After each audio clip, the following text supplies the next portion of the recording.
Pakistan super league P S L کے نویں edition میں بابر اعظم کی شاندار کارکردگی کا سلسلہ جاری ہے۔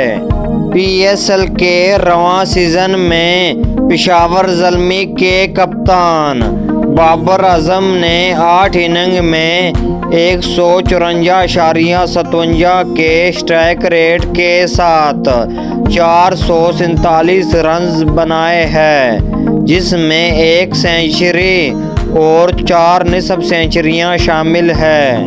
قابل ذکر بات یہ ہے کہ پاور پلے کے دوران بابر اعظم کی بیٹنگ میں نمایاں بہتری دیکھنے میں آئی ہے۔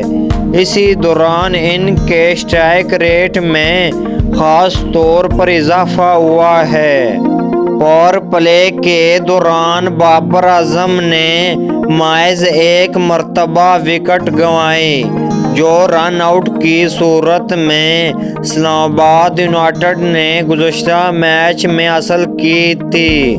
اس کے علاوہ پورے ٹورنامنٹ میں پاور پلے کے دوران کوئی بھی گیند باز انہیں آؤٹ کرنے میں کامیاب نہیں ہوا۔